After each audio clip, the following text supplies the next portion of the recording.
Hi, welcome back. In my last episode, This is a holiday special, remember? Oh, right, of course. I apologize. I'm completely unprepared. Wait, I'll be right back.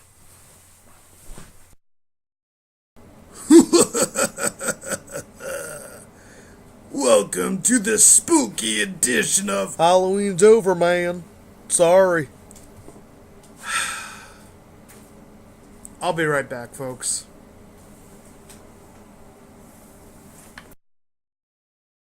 Happy Thanksgiving, everybody. At this time of year, I'm grateful It's for... like a week until Christmas. Dang it! There, is that festive enough for you? A couple of pillows? That's not very Christmassy.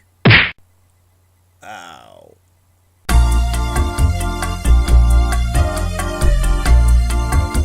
I apologize for the technical difficulties, everybody. Anyway, with it being so close to Christmas, I figured now would be the perfect time to take a look back at some of our favorite holiday specials and movies and rediscover their literary origins. We'll start off easy with Charles Dickens' immortal classic, A Christmas Carol. Now, just in case the particulars of the plot haven't been burned into your brain since age 3, here's a recap.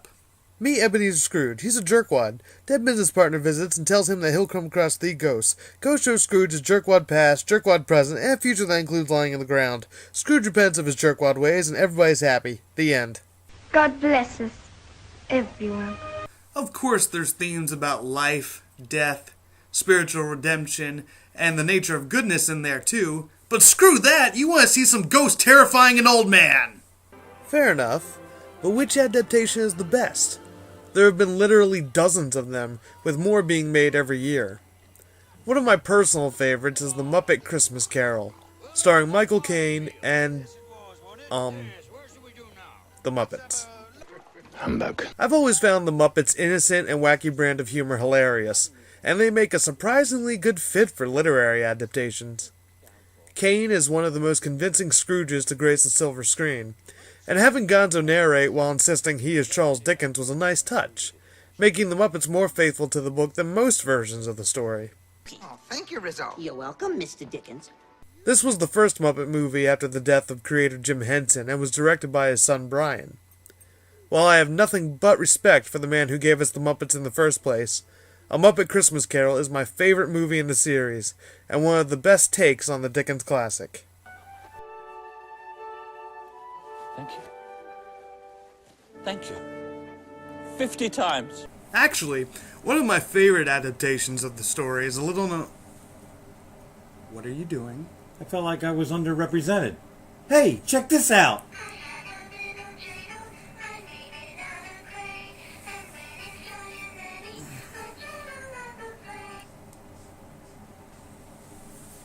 One of my favorite adaptations of the story is a little-known movie called Scrooged. People constantly ignore this movie, and for the life of me, I don't understand why. The story is the same, but everything else has been tweaked into something that Tim Burton and Ivan Reitman might collaborate on. The film centers on Frank Cross, played by Bill Murray. He's the youngest network executive in the history of television, and his ideas for drawing in viewers are just a little off. Just look at his promo for the station's live Christmas Eve show.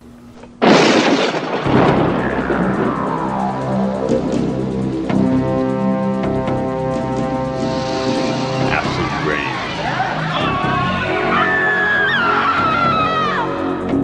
Drug addiction. International terrorism. Freeway killers. Now, more than ever, It is important to remember the true meaning of Christmas. Don't miss Charles Dickens' immortal classic, Scrooge. Your life might just depend on it. Peace on earth, goodwill toward... Stuck on this, player! Frank's dead boss shows up and explains that he'll have to meet 3 ghosts who will show him the error of his ways. From there, the story structure doesn't really change, but the devil is in the details. The ghost of Christmas past is a psychotic cab driver, the ghost of Christmas present is a manic fairy with a fetish for violence, and the Ghost of Christmas Future has the souls of the damned trapped within his ribs. Not to mention a possessed video screen for a face. We're gonna get phone calls. The set design and effects are really something to see, especially since this came out back in 1988. On top of everything, Murray gives an impassioned speech near the end of the film that some find cheesy, but it chokes me up every time. If you haven't seen Scrooged yet, you're missing out on one of the funniest and most clever book adaptations you're likely to see around Christmas time. And what did I think of the new Disney film, starring Jim Carrey and a mountain range's worth of uncanny valleys? But Rabbi, everybody knows about A Christmas Carol. Can't you give us something different? Okay. Up next is The Best Christmas Pageant Ever, written by Barbara Robinson back in 1972. This is a short but sweet story about a pack of unruly kids named the Herdmans. Their parents are never around, they rarely show up for school, and they beat up other kids, not to mention each other. They also lie, steal, drink, smoke, and blow up tool sheds.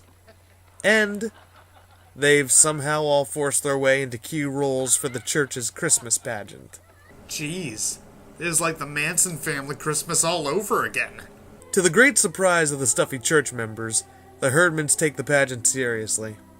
Their performance, while unorthodox, is heartfelt and wins everyone over, making for the best Christmas pageant ever. The book is only 96 pages, and the TV special just 30 minutes, making it go down as smooth and quick as liquored up eggnog. The Best Christmas Pageant Ever really is one of the best Christmas books ever. Hey, what happened to the decorations? Right, of course. How the Grinch Stole Christmas is another special that's been imprinted on the mind of most every child born in America since 1966. He hates the Who's, he hates Christmas, he tries to steal Christmas by taking their stuff, but Christmas comes anyway. I agree with the nostalgia critic here. Seuss chose the wrong title for this. We were led to believe that the Jew would be successful. I mean that the Grinch would be successful. This special is required viewing in my house every year.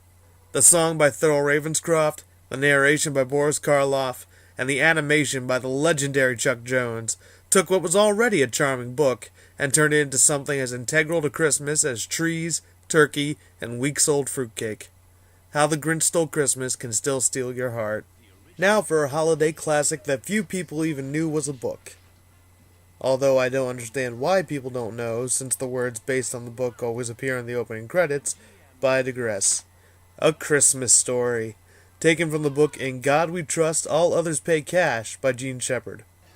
Actually, the script was stitched together from several places, mostly the short stories in the book, but also from stories that the author would tell on tours and wrote in other books. Not all of the stories were Christmas related, and most of them were semi-fabricated, but somehow they turned into one of the greatest holiday movies of the last 30 years. Shepard himself narrated the film as adult Ralphie, and he cameoed as the curmudgeonly man in line for Santa. Plus, it was directed by the guy who made Porky's. Son of a bitch. There you go. My favorite Christmas books and the movies that made them famous. If you haven't read one of these, or maybe most of these, head down to the library or bookstore and give them a shot. Maybe next year you won't mind getting something to read for Christmas. I mean, it still beats socks, right? I'm Rabbi saying read a book and Merry Christmas. And a Happy Hanukkah? Yeah, and a Happy Hanukkah too.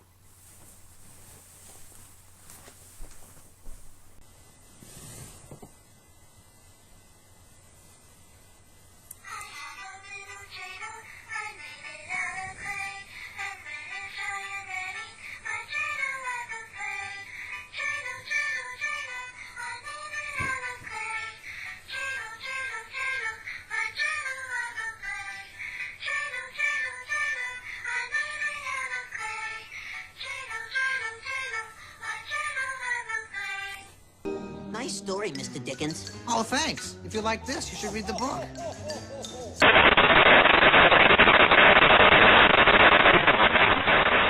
There's never anything good on.